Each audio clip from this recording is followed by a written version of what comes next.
चलिए, तो आज हम लोग अपना लास्ट टॉपिक स्टार्ट कर रहे हैं बायोमोलिक्यूल्स। ठीक है, तो सब लोग बायोमोलिक्यूल समझेंगे। देखो, बायोमोलिक्यूल्स के अंतर्गत हमें क्या क्या चीजें समझनी है, पहले अपन वो समझते हैं। ठीक है, जैसा कि एक बार मैंने और आपको बताया था, बायोमोलिक्यूल्स में आपके आते हैं, सबसे पहले जो हमें पढ़ना है वो है कार्बोहाइड्रेट्स। क्या है? कार्बोहाइड्रेट्स। ठीक है, तो कार्बोहाइड्रेट्स हम पढ़ेंगे। कार्बोहाइड्रेट्स के बाद हमें इस टॉपिक में पढ़ेंगे हम प्रोटीन्स क्या होते हैं, प्रोटीन, इसके अलावा विटामिन्स, हार्मोन्स, है ना, और न्यूक्लिक एसिड्स। ये सारी चीजें इस टॉपिक में हम लोग कवर करेंगे, धीरे धीरे करेंगे। तो आज हम लोग केवल उठाते हैं अपना क्या, कार्बोहाइड्रेट्स। कार्बोहाइड्रेट समझते हैं हम लोग क्या होते हैं। तो देखो बच्चों, पुरानी परिभाषा ये थी कार्बोहाइड्रेट्स की कि ऐसे यौगिक जो कार्बन, हाइड्रोजन और ऑक्सीजन से मिलकर बने होते हैं। क्या है? कार्बन, हाइड्रोजन और ऑक्सीजन।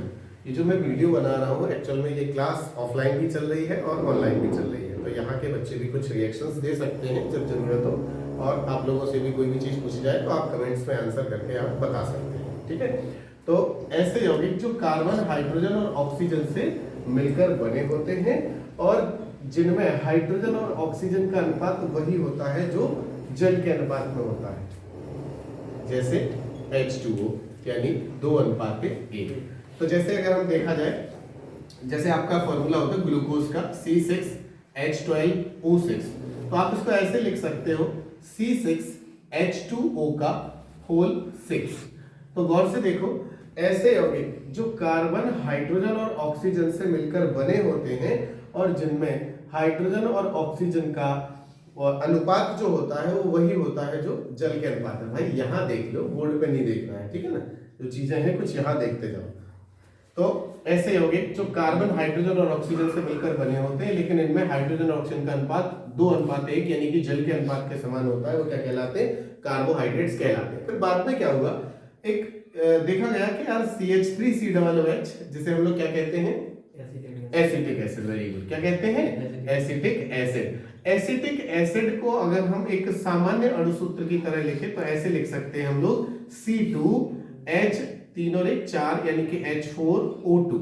C2H4O2 इनको लिख सकते हैं, और इसको ऐसे भी लिखा जा सकता है C2H2O का होल ट्वाइस लिख सकते हैं। तो ये देखो, ऐसा यौगिक जो कि कार्बन, हाइड्रोजन और ऑक्सीजन से मिलकर बना होता है, लेकिन हाइड्रोजन और ऑक्सीजन का अनुपात जल के अनुपात के समान भी है, फिर भी इसे हम कार्बोहाइड्रेट्स नहीं बोलते। ठीक है, जब इसे कार्बोहाइड्रेट्स नहीं बोला गया तो ये परिभाषा भी इनवैलिड हो गई। तो फिर नई परिभाषा क्या आई? आप नई परिभाषा सुनो।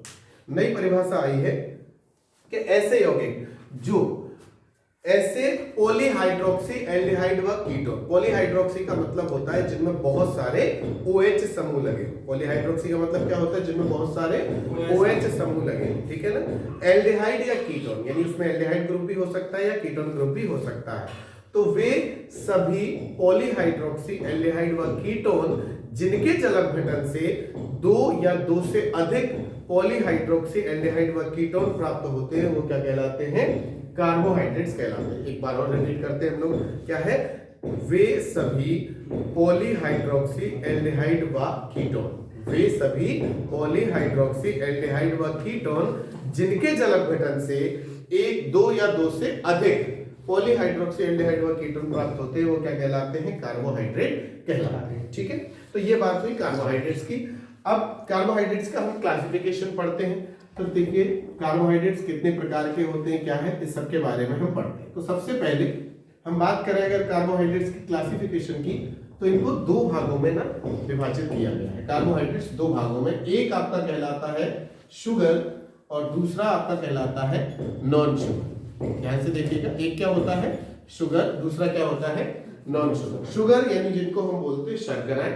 शर्कराएं क्या होती हैं? वो जो स्वाद में मीठे होते हैं। शर्करा क्या होती हैं? जो स्वाद में मीठे होते हैं। नॉन शुगर कौन होती है? जो स्वाद में मीठे नहीं होते हैं। तो स्वाद में मीठे कौन होते हैं? जैसे ग्लूकोज, जैसे आपका फ्रक्टोज, ये कैसे होते हैं? स्वाद में मीठे होते हैं। और नॉन शुगर कौन होती है? जैसे स्टार्च, सेलुलोज, इनोलेट, ये स्वाद में कैसे मीठे नहीं होते हैं। ठीक है, अच्छा, जो नॉन शुगर होती है ना, इसी को हम लोग एक और टर्म बोलते हैं पॉलीसैकेराइड्स। क्या बोलते हैं? पॉलीसैकेराइड्स। ठीक है ना, पॉलीसैकेराइड्स। आप समझो, अब शुगर को हमने फिर से क्लासिफाई करना है, तो शुगर को कैसे क्लासिफाइड किया?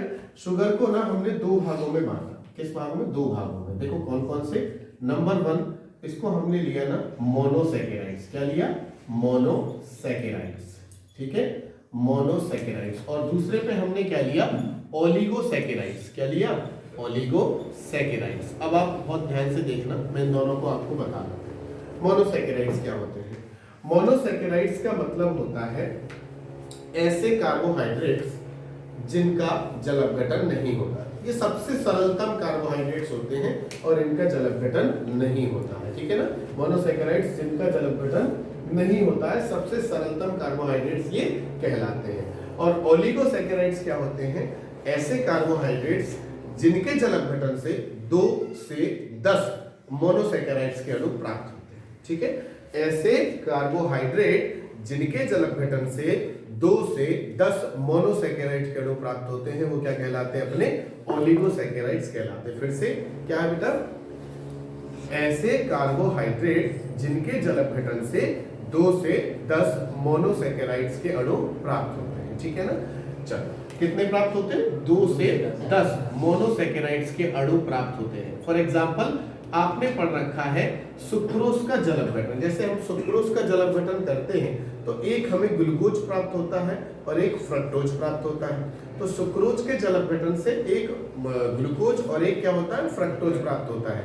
यानी कि हमें कितने मोनोसैकेराइड्स मिलते हैं? 2। तो सुक्रोज क्या कहलाएगा? अपना डाइसैकेराइड्स। क्या कहलाएगा?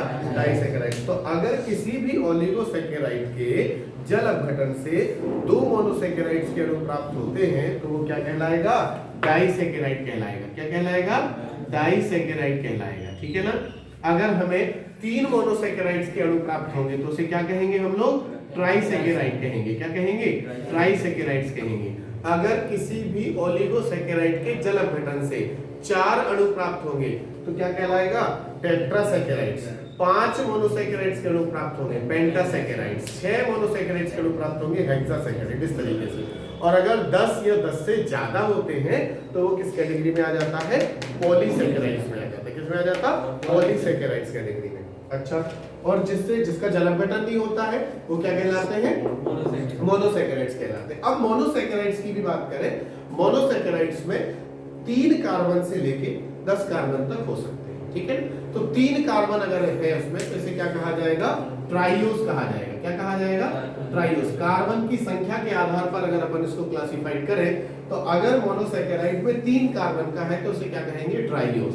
अगर 4 कार्बन का है तो उसे क्या कहा जाएगा? टेट्रोस। अगर 5 कार्बन का है तो उसे क्या कहा जाएगा? पेंटोस। अगर 6 कार्बन का है तो उसे क्या कहा जाएगा? हेक्सोस। अगर 7 कार्बन का है तो उसे क्या कहा जाएगा? हेप्टोस। हरी बात समझ में? तो अगर 3 कार्बन वाला मोनोसैकेराइड है तो उसे कहा जाएगा ट्राइओस, 4 कार्बन वाला है तो उसे कहा जाएगा टेट्रोस, 5 कार्बन वाला है तो उसे कहा जाएगा पेंटोस, 6 कार्बन वाला तो हेक्सोस और 7 कार्बन वाला है तो उसे हेप्टोस कहा जाएगा। ठीक है, अब 2 चीजें होती हैं। अगर आपके मोनोसैकेराइड्स में एल्डिहाइड समूह है तो आप उसे एल्डो समूह में विभाजित करोगे, और अगर कीटोन समूह है तो आप उसे कीटोन। फॉर एग्जांपल अगर आपका ट्राइओस मोनोसैकेराइड्स में 3 कार्बन है और एल्डिहाइड समूह लगा हुआ है तो हम इसको 2 भागों में और क्लासिफाइड करेंगे। एल्डिहाइड समूह है तो एल्डो ट्राइओस और कीटोन समूह है तो इसे हम कीटो ट्राइओस कहेंगे। अगर इस पे एल्डिहाइड समूह है तो एल्डो टेट्रोस और कीटोन समूह है तो इसे कीटो टेट्रोस कहा जाएगा। अगर पेंटोस में भी तो एल्डो पेंटोस और इसे कीटो पेंटोस कहा जाएगा। इसे एल्डो हेक्सोस और इसे कीटो हेक्सोस कहा जाएगा। इसे एल्डो हेप्टोस और इसे कीटो हेप्टोस कहा जाएगा। इस तरीके से हम इनको क्लासिफाई करते हैं। तो ये हुआ कार्बोहाइड्रेट्स का क्लासिफिकेशन। अब हम बात करेंगे एक एक करके इन सबके बारे में जो मैंने आपको बता दिया। अब थोड़ा सा आगे चल के हम बात करेंगे सीधे सीधे ग्लूकोज के बारे में, आपको समझेंगे।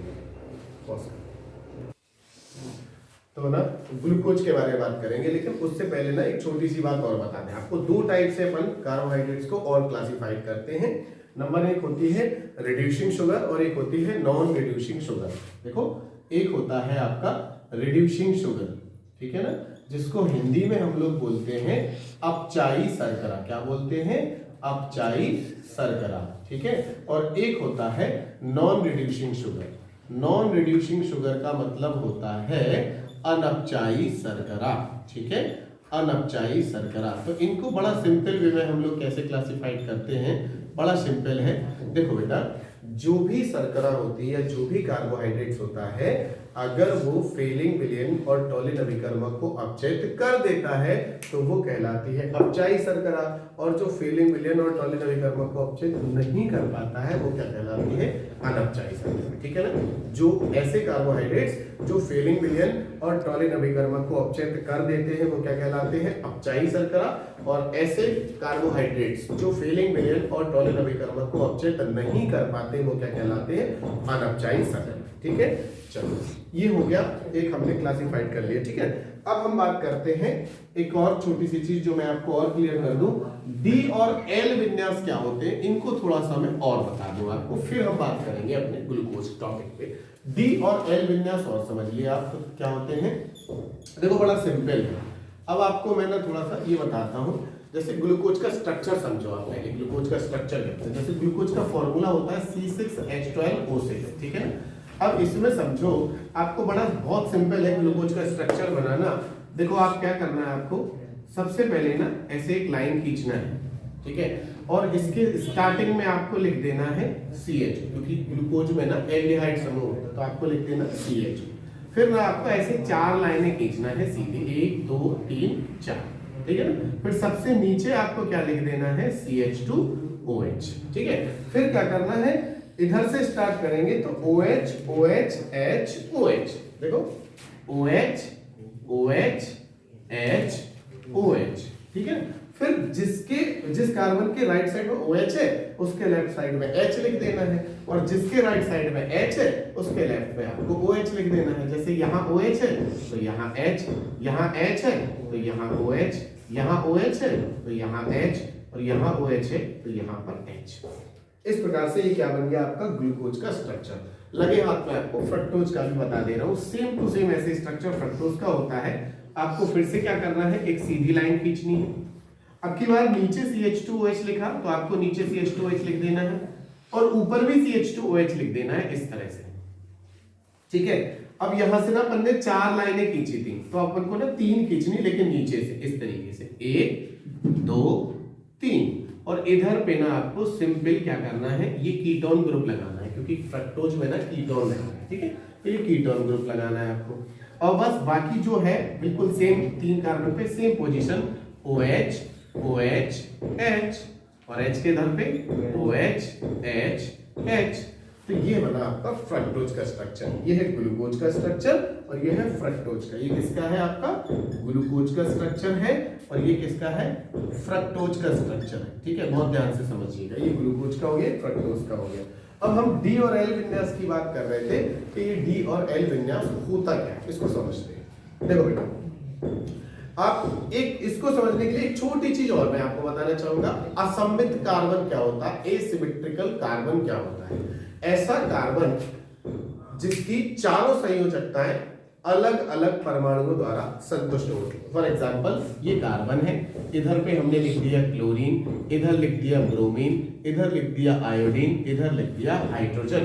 तो ये कैसा कार्बन कहलाएगा, असममित कार्बन कहलाएगा, एसिमेट्रिकल कार्बन कहलाएगा। ठीक है ना, तो ऐसा कार्बन जिसकी चारों संयोजकताएं अलग अलग परमाणुओं द्वारा संतुष्ट होती हो तो वो क्या कहलाता है, असममित कार्बन परमाणु कहलाता है। ठीक है, अब होता क्या है, आपके ग्लूकोज में ना 4 असममित कार्बन परमाणु होते हैं, 1 2 3 4। ये नहीं होता, ये नहीं होता। ठीक है ना, ग्लूकोज में क्या होते हैं, 4 असममित कार्बन परमाणु होते हैं।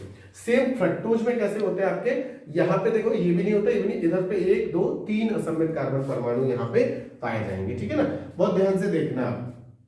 तो अंतिम असममित कार्बन पर, यहाँ ये पहला हो गया, दूसरा, तीसरा, चौथा, अंतिम असममित कार्बन पर अगर OH समूह दाएं साइड है तो उसे कहा जाएगा डी, इसीलिए ग्लूकोज के आगे क्या लिखा जाता है, डी। अरे, और अंतिम असममित कार्बन पर अगर OH ये बाएं साइड होता या लेफ्ट साइड होता तो उसे क्या कहेंगे, तो ग्लूकोज और फ्रक्टोज की अगर अपन बात करें तो डी हमेशा क्या होता है, एल, और मतलब डी और एल में कैसे डिफरेंस करेंगे, अगर अंतिम असममित कार्बन पर OH दाएं साइड है तो डी, और OH लेफ्ट साइड है तो एल। दाएं से याद रख लेना डी, और लेफ्ट से आप रख लेना N, ठीक है। अगर अंतिम असममित कार्बन पर OH दाएं साइड है तो D, और अगर लेफ्ट साइड है तो N, ठीक है। ये होता है D और L-। अब हम मूव करते हैं अपने मेन टॉपिक ग्लूकोज पे, ठीक है। अब देखिए, अब ग्लूकोज पे हम लोग चलते हैं और स्टार्ट करते हैं ग्लूकोज, ठीक है।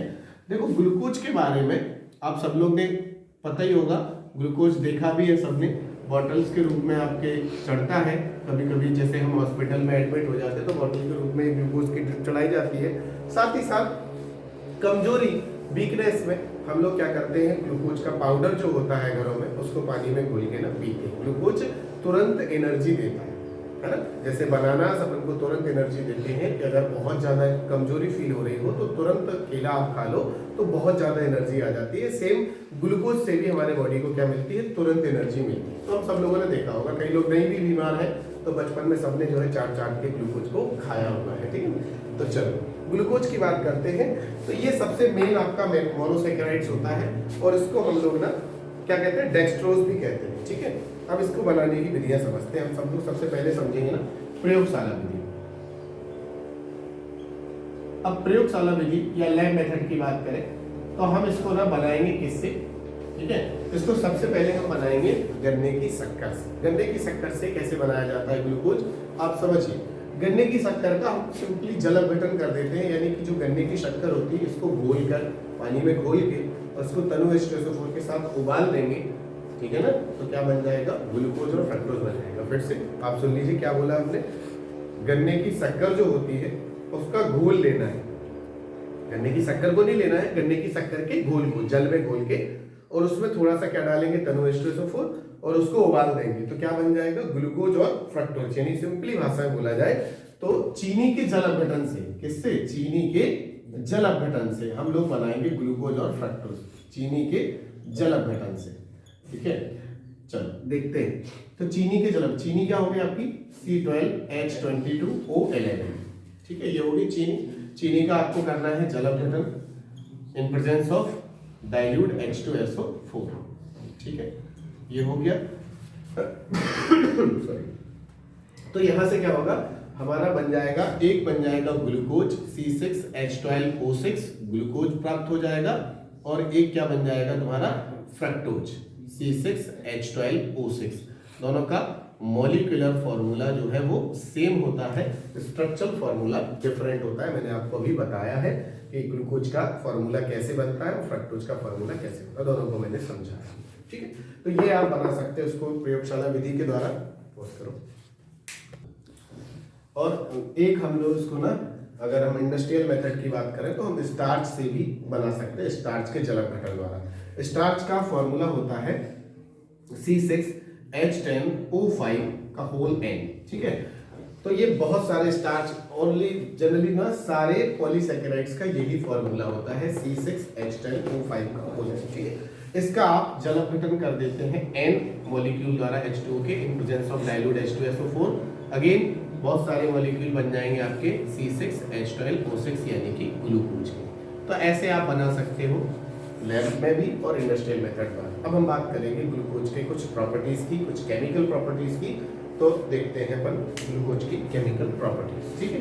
तो सबसे पहले आपको बोर्ड एग्जाम चूंकि आपके आने वाले हैं तो उस हिसाब से हम आपको मेन केमिकल प्रॉपर्टीज इसकी करा रहे हैं, जो बहुत ज्यादा बार एग्जाम में पूछी गई है। बहुत ज्यादा बार आपके एग्जाम में ग्लूकोज से रिलेटेड ये क्वेश्चन आते हैं, जिनको मैं आपको यहाँ पे कवर कराता हूँ, ठीक है। आप ना एग्जामिनर के हिसाब से आप पढ़ाई कीजिए तो बहुत अच्छे मार्क्स आएंगे। स्मार्ट वर्क कीजिए कम टाइम में, क्योंकि टाइम बहुत कम बचा है और आप पूरी चीजें भी एकदम से पढ़ने को आओगे। अगर आप रेगुलर स्टूडेंट्स हैं और आपने शुरू से पढ़ाई करी है तो कोई दिक्कत नहीं है, आप पूरा पढ़िए। और जिन्होंने अभी से स्टार्ट करा है तो अभी टाइम कुछ ज़्यादा मतलब बचा नहीं है, तो इस हिसाब से ना आपको बहुत कम टाइम में बहुत जो पॉइंट वाली चीज़ें हैं, बिल्कुल काम वाली चीज़ें, उनको पढ़ना है, ठीक है। तो सबसे पहले अगर हम बात करें ग्लूकोज की केमिकल प्रॉपर्टीज की, तो सबसे पहली केमिकल प्रॉपर्टीज यहाँ पर हम लोग पढ़ेंगे एसाइलेशन। क्या पढ़ेंगे, एसाइलेशन। एसाइलेशन जिसको हिंदी में बोला जाता है एसिलीकरण, अब एसिलीकरण में हम दो चीजों से क्रिया कराते हैं, आपको पता ही होगा, एक एसिटिल क्लोराइड से, दूसरा एसिटिक एनहाइड्राइड से। एसिटिल क्लोराइड और एसिटिक एनहाइड्राइड से ग्लूकोज की क्रिया किस प्रकार कराते हैं, आइए देखते हैं। सबसे पहले हम इस तरीके से ग्लूकोज को लिख लेंगे, CH2OH सिंगल बॉन्ड CHOH का फुल 4 सिंगल बॉन्ड यहाँ पर सॉरी CHO, ये CH2OH। इस प्रकार से हमने ग्लूकोज को लिख लिया। अब चूंकि बीच में आपने देखा, मैंने जो आपको बताया था 4 लाइनें खींचते हैं, चारों लाइनों में क्या होता है, CHOH होता है। तो ये CHOH आपने डायरेक्ट एक बार में लिख देना है, लंबा स्टेप ना हो, तो डायरेक्ट CHOH का होल 4। तो ये है ग्लूकोज। अब ग्लूकोज की रिएक्शन हम करा रहे हैं एसिटिल क्लोराइड से, यानी कि CH3COCl से। अब आप देखिए CH3COCl एसिटिल क्लोराइड, इसका फंक्शन क्या होता है? इसका फंक्शन होता है कि इसको जहां भी OH ग्रुप से रिएक्शन करता है, तो जहां भी OH दिखेगा, OH का H और इसका Cl HCl बना के अलग हो जाएगा। ठीक है, तो आपको देखो ना, ग्लूकोज में कितने OH दिखाई दे रहे हैं? 5 OH दिखाई दे रहे हैं, 4 ये और 1 ये, कितने? 5 OH ग्रुप है। और 5 CH3COCl से क्रिया होगी तो 5 जगह के ये H, एक 4 H ये और 1 H ये और 5 Cl, तो क्या निकल आएगा?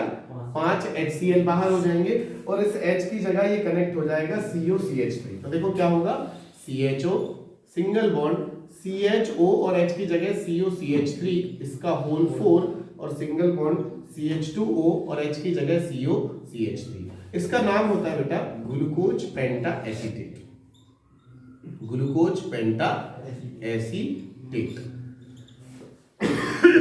ये रिएक्शन बहुत ज्यादा पूछी जाएगी, और ये कैसे पूछी जाएगी मैं आपको बताऊं। एक तो आपसे ऐसे पूछ सकते हैं, क्या होता है जब ग्लूकोज की अभिक्रिया एसिटिल क्लोराइड से कराई जाती है। नंबर 2 आपसे पूछ सकते हैं, कैसे प्राप्त करोगे ग्लूकोज से ग्लूकोज पेंटा एसीटेट। और नंबर 3 जो बहुत मोस्ट है, जिस वे में अधिकांशता पूछी जाती है, वो ये कि सिद्ध कीजिए कि ग्लूकोज में 5 OH समूह है। सिद्ध कीजिए कि ग्लूकोज में 5 हाइड्रोक्सिल समूह है। अगर इस वे में पूछी जाए, या ऐसे आप ग्लूकोज में हाइड्रोक्सिल समूह होने की पुष्टि करने वाला रासायनिक समीकरण लिखिए।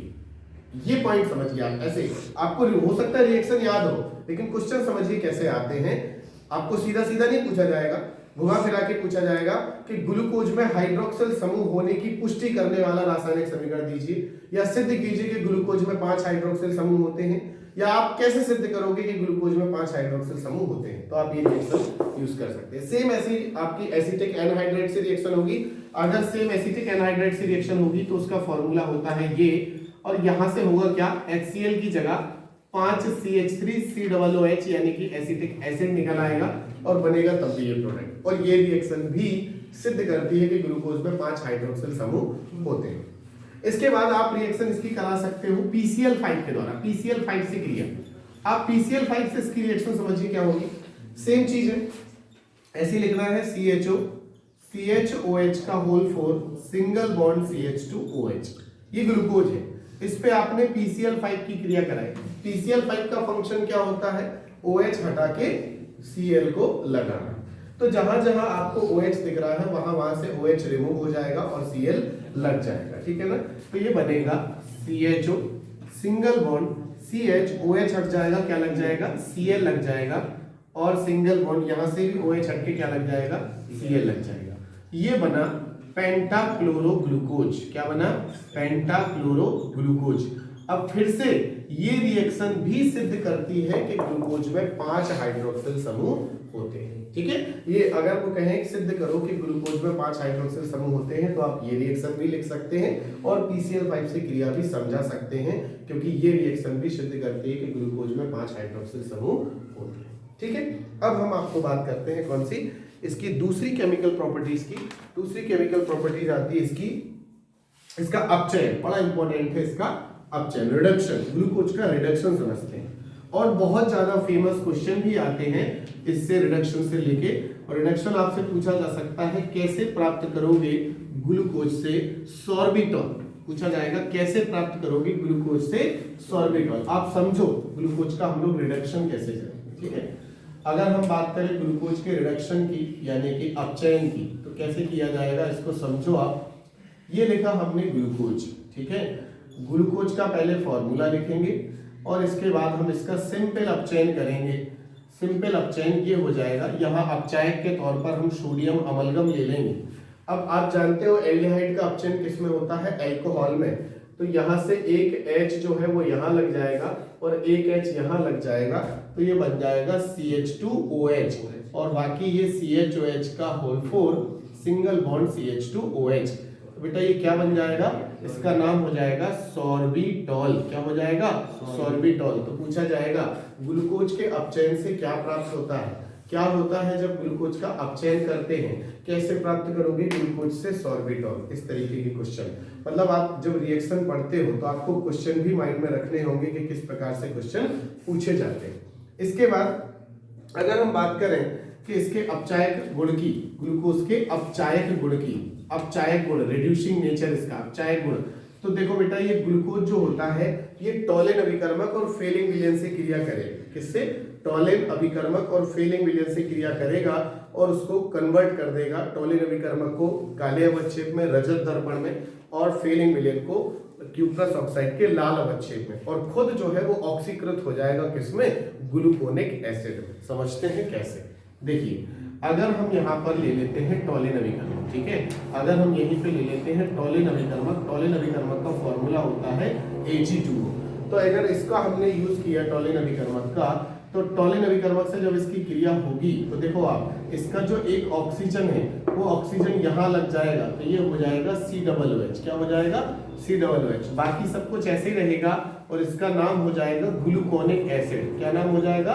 Gluconic acid. और क्या बचेगा, रजत दर्पण बचेगा। क्या बचेगा, रजत दर्पण, या इसी को हम लोग बोलते हैं सिल्वर का काला अवच्छेद बोलते हैं, ठीक है। और इसके बाद अगर सेम फेलिंग विलयन से क्रिया कराई, CuO से क्रिया कराई, तो देखिए 2CuO से जब इसकी क्रिया होगी तो फिर से वही कि एक ऑक्सीजन जो है वो यहाँ लग जाएगा, तो फिर से बनेगा ग्लूकोनिक एसिड और आपका प्राप्त होगा Cu2O का लाल अवच्छेद, यानी कि क्यूप्रस ऑक्साइड का लाल अवच्छेद प्राप्त होगा। ये इसके हैं अपचायक, ठीक है। इसके बाद ग्लूकोज के और भी कुछ प्रॉपर्टीज हैं जिनको अपन नेक्स्ट वीडियो में कवर अप करेंगे। Thank you very much.